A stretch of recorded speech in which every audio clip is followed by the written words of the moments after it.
It's not just Trump that is reported to have had such contacts with the Russian government. It's also Elon Musk, one of his biggest backers. And that is also a subject of considerable concern, I would argue, from a counterintelligence point of view. We've seen intelligence in recent months suggesting that X, as it's now called, formerly Twitter, is the platform of choice for Russian disinformation.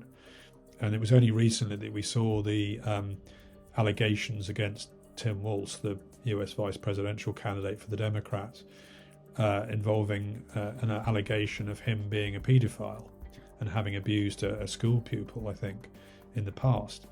That was very quickly proven to be a Russian disinformation operation.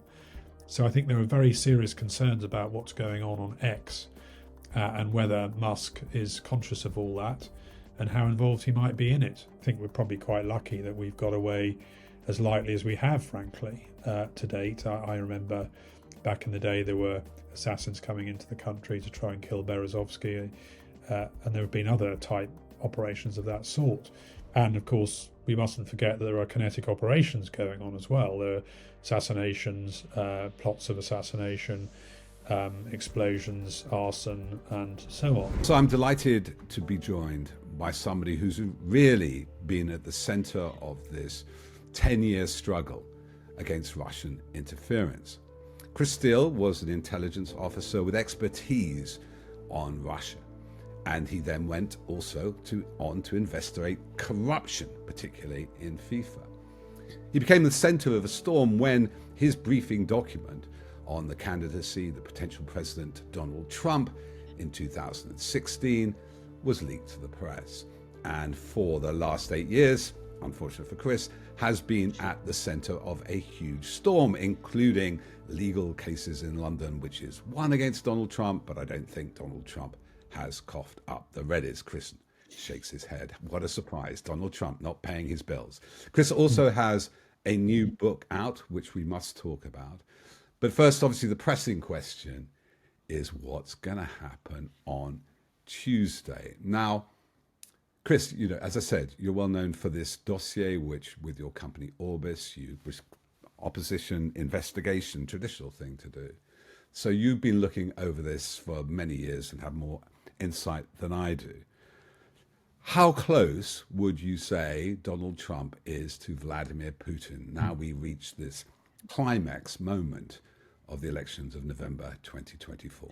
I think the worrying thing about it is emanating from Bob Woodward's book the other week, in which it was asserted that Putin and Trump have had numerous phone calls since Russian invasion of Ukraine in 2022, which is quite extraordinary when you consider it, that Putin is an indicted war criminal and Trump is a former US president and a candidate to become US president again.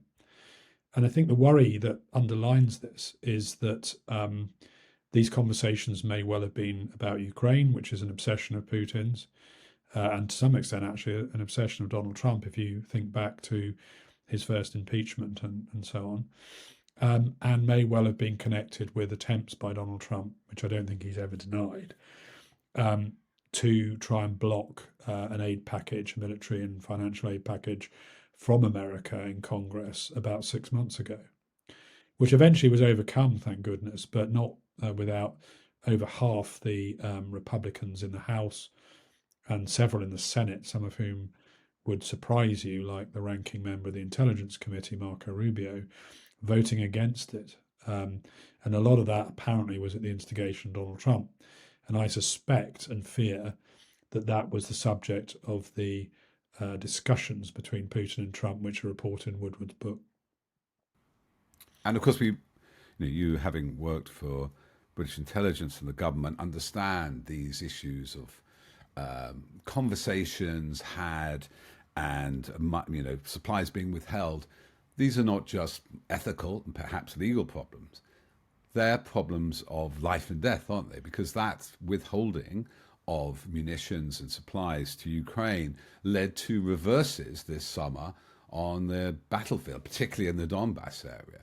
And so sometimes people don't join the dots, do they? That these may seem like some sort of moral or kind of rhetorical scam in Congress, but this costs life and death in Ukraine. And not just the battlefield, actually. One of the operations that the Russians conducted last summer fairly successfully was their targeting of the Ukrainian energy infrastructure, which was also the result of a lack of air defense systems being supplied by America as a result of that moratorium, but also Europe.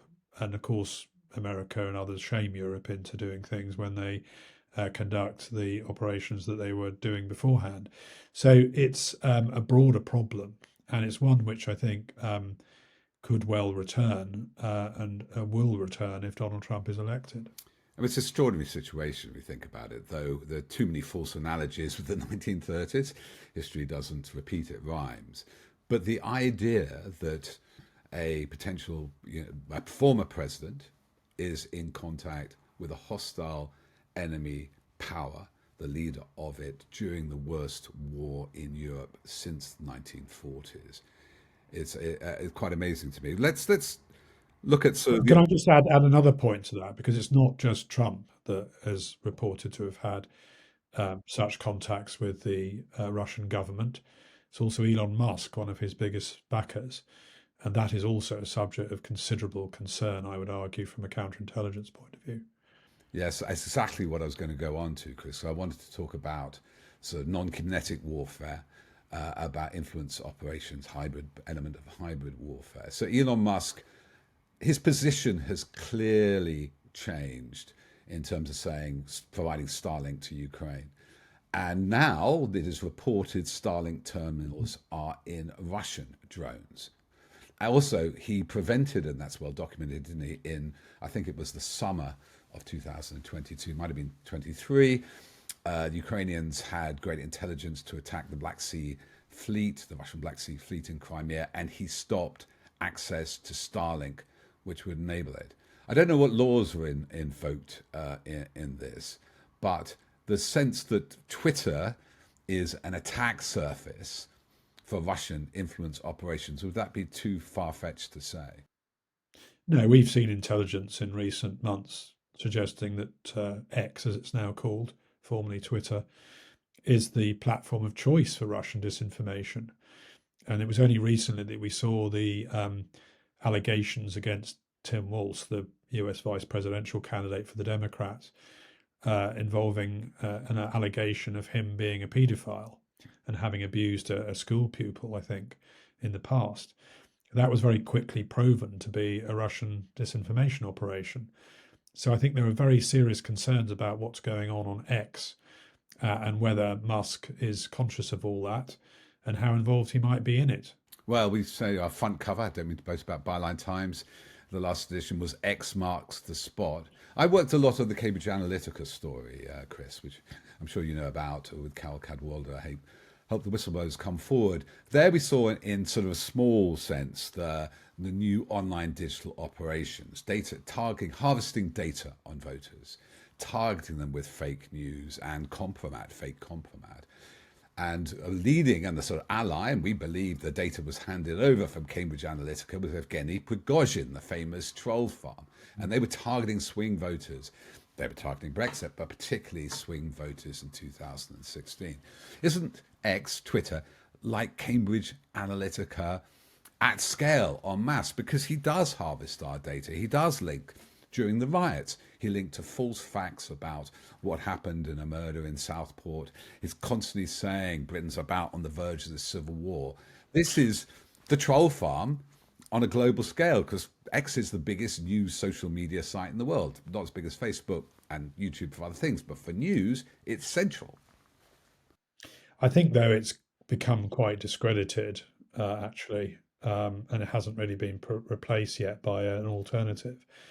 But there's no question that it's less credible, less used, less popular amongst certainly serious-minded people, whether they be left or right, actually, about the issues of the day than it was under the previous ownership.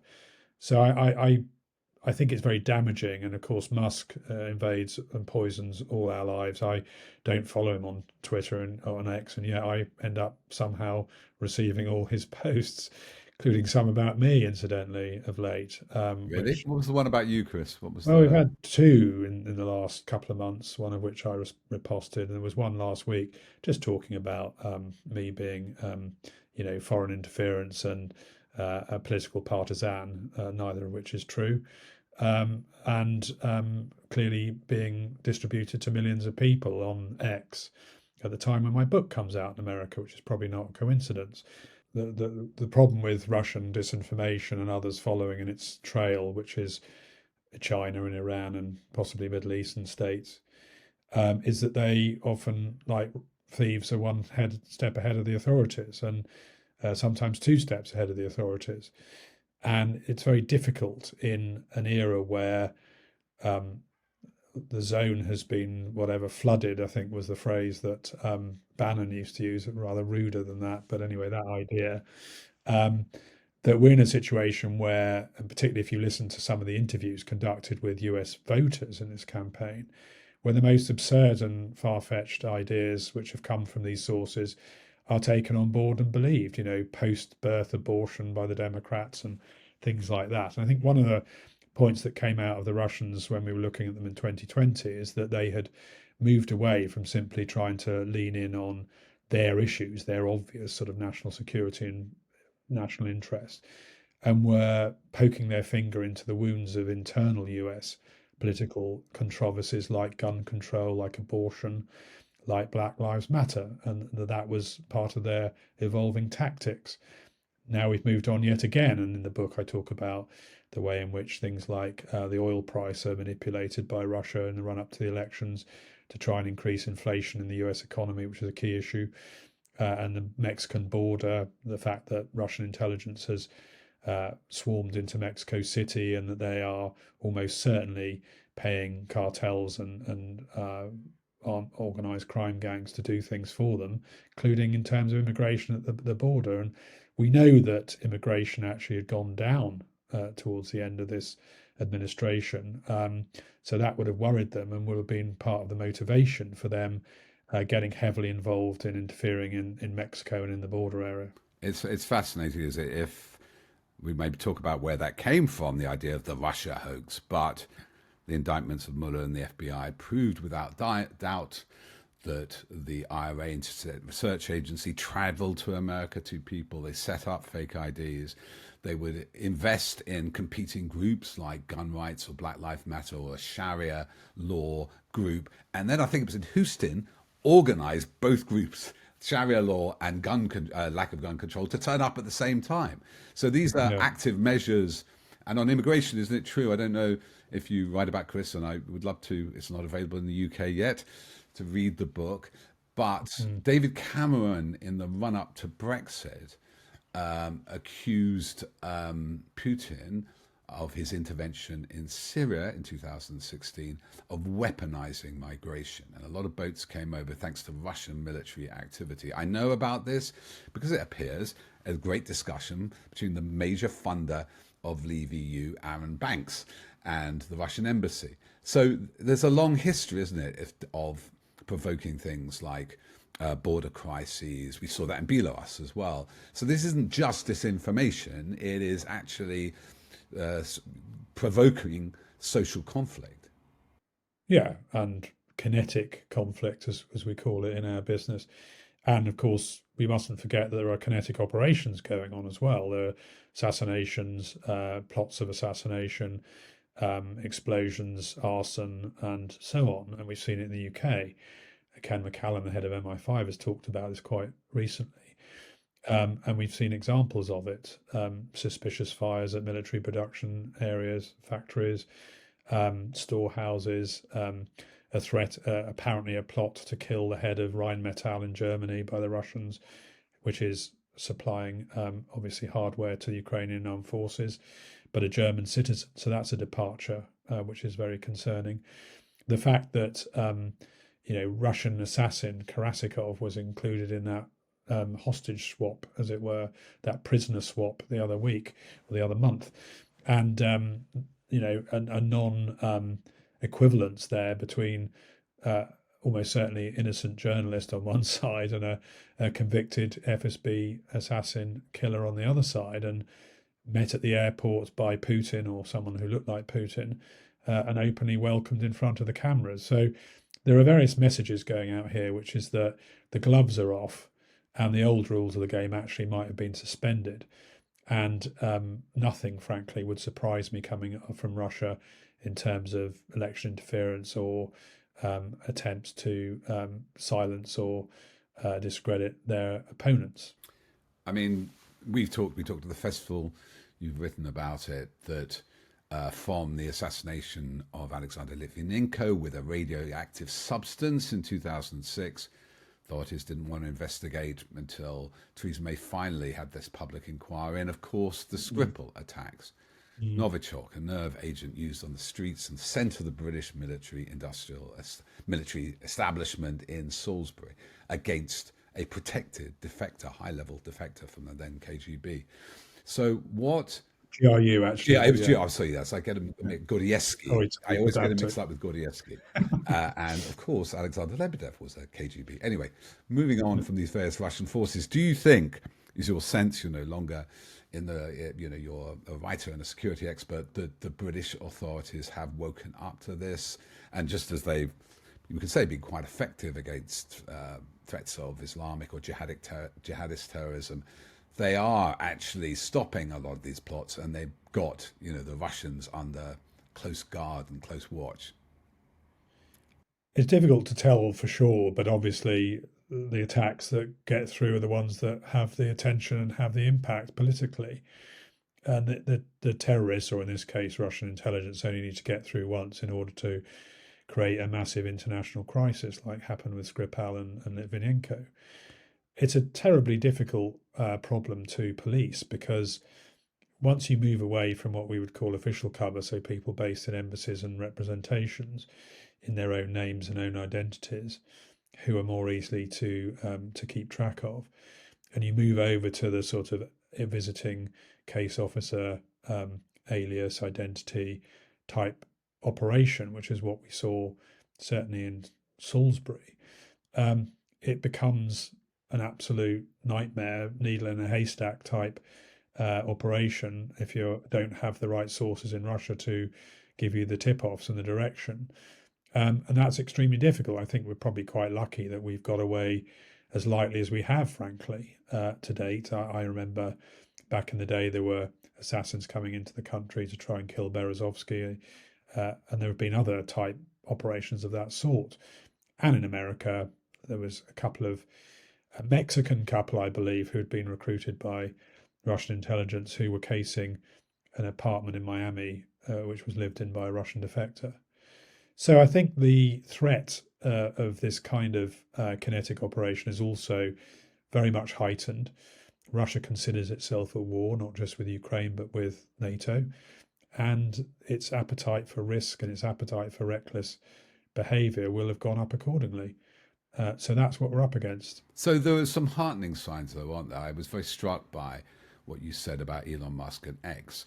Once the game is up, once it's revealed he's manipulated the algorithms so Ukraine gets less engagement, and on Spaces we've documented that.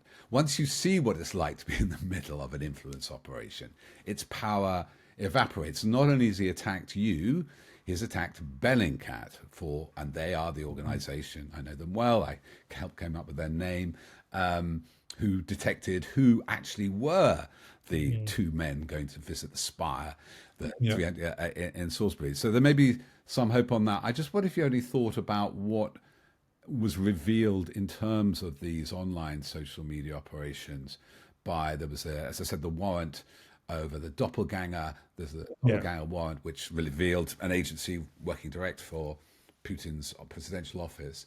And then indictments around Russia Today, and they're funding $10 million to a London shell company to super viral social influencers who have, some have gone quiet, some are still there. Do you think they were going to reveal that in one of the documents suggested there were up to 2,000 uh, documented in by the Russian social influencers they were interested in, and they were going to release that. That's what the FBI said about a week, but they held back. Is this? Some people will put this down. I'm asking you to speculate, by the way, Chris, but I'm just so understand the thought process here. Some Yeah. people said this was cowardice of the Justice Department, but is there another element going on here? It was, and it's been, people said it was dispositive, it was crucial. When James Comey in 2016 released that they were FBI investigating Hillary's emails because they're, anyway, long story, Huma Bedin's emails had turned up on this laptop. It did, having announcing that in the last week or so of the campaign, did affect the vote, people believe. Is there reticence on the part of the FBI to do much now, just in case they seem to be pushing the scales? And do you think they're watching, waiting, and when the election's over, they'll have more material? I think there's a reluctance within the FBI to investigate people, Americans, around Trump. There's possibly less reluctance to investigate sort of indirect operations, remote operations that are conducted on the internet and through social media. There was a whistleblower, I think, in the FBI some time ago, who came forward to say that he had wanted to investigate Giuliani over something in Ukraine that he'd been doing, and was sort of warned by his superiors that this wasn't necessarily a good thing to be doing because there might be blowback on it in due course. So I think there are some worrying signs. There's also this indictment of this guy Smirnov, who you're probably aware of, who was one of the main sources on the Hunter Biden laptop affair, who seems to be a complete charlatan and almost certainly working for Russian intelligence. Curiously, that trial, which was meant to start in April, has not seen the light of day. And so I think there are some worrying signs of nervousness amongst US security officials, particularly where what they're looking at relates directly to members of Trump's inner circle as opposed to just general operations conducted against the US in social media. Well, your book makes astonishing revelation, doesn't it, about Trump and his time and his documents at Mar-a-Lago. There is, I don't know what the status of that is, but there was an ongoing investigation and court procedure about Trump's alleged misuse of classified documents whilst president, and then taking them with him to his hotel.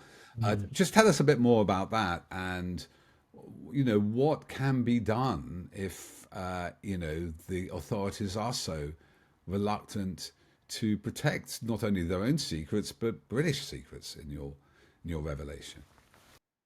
So what's so shocking, I think, about that is it's not just the actions of one man. It's not just Donald Trump sort of scooping up stuff that's in his office and putting it on the plane to Mar-a-Lago. A lot of these documents, whether they were American or indeed foreign liaison ones, were top secret special compartment documents, as they're called, relating to the most serious and damaging secrets if they're revealed for our defence and security.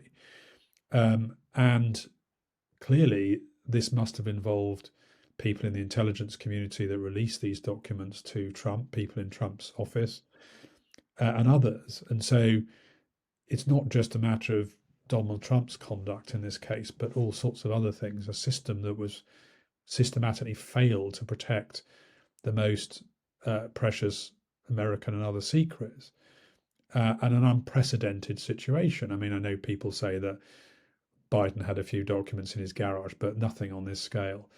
And what I don't understand about it, and hasn't been answered, including I think in the indictments, is what the motivation was here. Trump was notorious for not being interested in intelligence or intelligence briefings unless they were about him.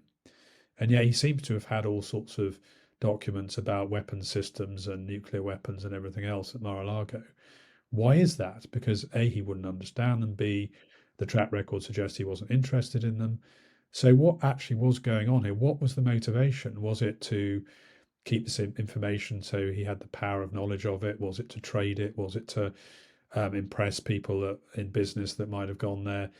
It's very difficult to know. There was one report, of course, you'll remember, of an Australian member of the club, some billionaire, with whom Trump was discussing nuclear submarine operations, which are some of the most secret uh, parts of our defence situation, at the club after a dinner in the open. And I think the whole issue of Mar-a-Lago and what was there and why it was there and who was involved in it is one of the huge scandals, actually, of American modern history. So that is an extraordinary story.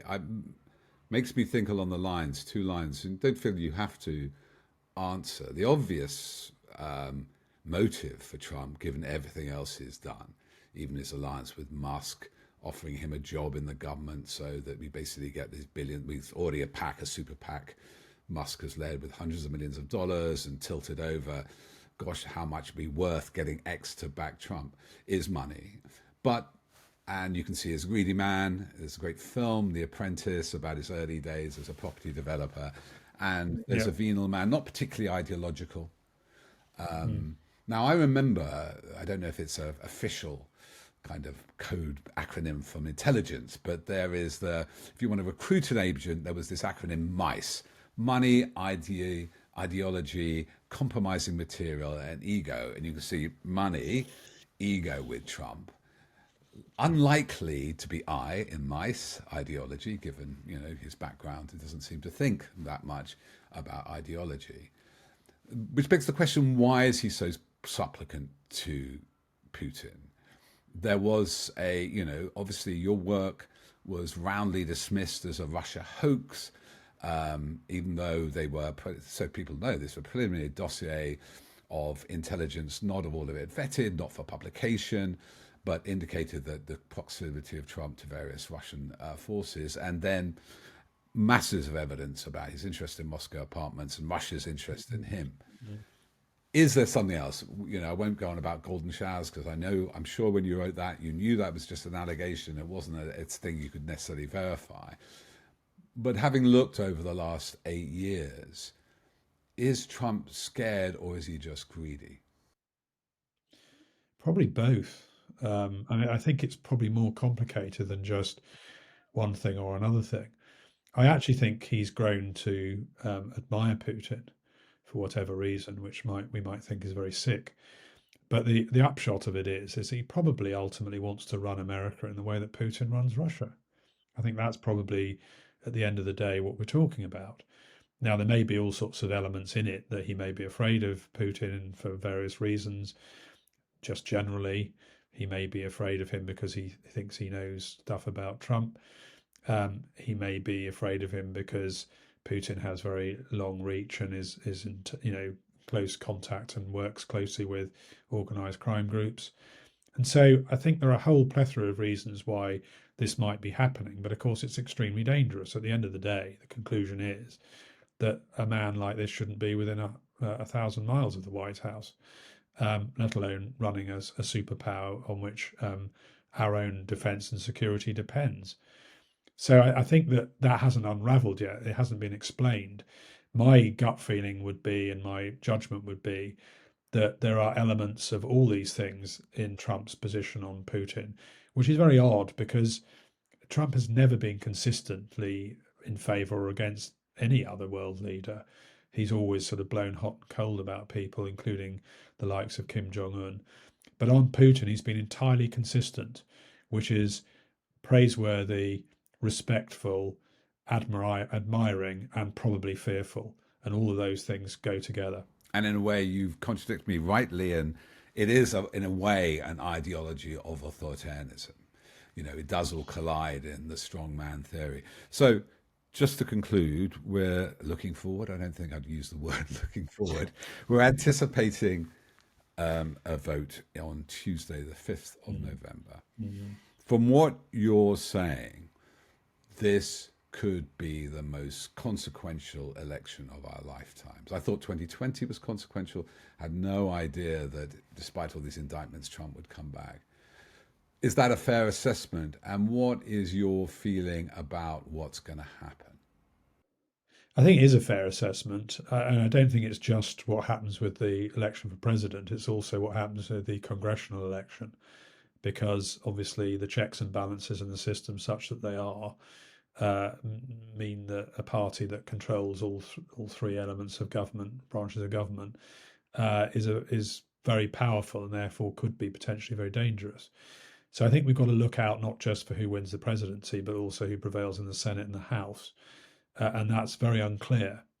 I do think that the stakes are much higher. I believe that the Republican Party has been entirely tamed now by Trump and has become a personality cult rather than a serious political party. And I think that not only has the Supreme Court been uh, stuffed with Trump right-wing judges, but also it's made a ruling which Trump wouldn't have had before, giving him more executive immunity as president to do all sorts of things in theory. I mean, obviously stuff that no previous president would have even considered. Trump may consider, and I think that probably what will happen if Trump gets into power is also the guardrails will be off and there'll be no grown-ups in the room and so on. And I see a constitutional crisis coming fairly quickly with the military, and I think that will be significant how that pans out, the military oath and everything else, which I believe is to the Constitution, not to the president. Um, and I think that's a major thing to watch as we go forward. My gut feeling is still that Harris will win, but probably not decisively, as it were, initially, and that there will be all sorts of trouble, both legally and political and potentially violent, unfolding over the next few months. Um, I think if Trump were to get in, and particularly if the Republicans were also to take both houses of Congress, we would be in an unprecedented situation, and we would then be in a new, in my view, a new era of disorder, which I've described. And the only alternative will be that we grow closer to Europe and we spend more on defence and we cooperate more closely, which is why, of course, I personally believe that Brexit was such a disaster. America was beginning to move away and pivot to Asia even under Barack Obama, and I think that we should have taken close note of that. We haven't. I think this government under Keir Starmer is obviously trying to move back into the European orbit and have closer relations with the European powers, especially on things like defence and security, and that's a good thing. But in the initial period, if Trump is re-elected with a Republican Congress, we're going to be very exposed to the likes of Russia and China and others, and it's deeply worrying. What do the Chinese say? Allegedly, "Cursed be you who live in interesting times." Very interesting times, Chris. Always great to get your insight. Remind us the name of the book. Unfortunately, people cannot yet, I don't think, buy him. Maybe Kindle version, but it's definitely a recommended read with some amazing revelations. Thank you. Pleasure to be with you. Well, thank you for watching this interview. If you like what we're doing, you can help us out because we don't have Kremlin gold pouring into our coffers. We have no oligarchs like Musk or Murdoch backing us. We thrive only through your support and donations. So you can help us by subscribing to our regular monthly print edition, Byline Times, which covers a lot of these issues. And you can also subscribe to Byline TV, where there's lots of extra content, films, documentaries, and stuff you can't get for free. Consider that, and otherwise, we look forward to talking to you again very, very soon. See you on the other side.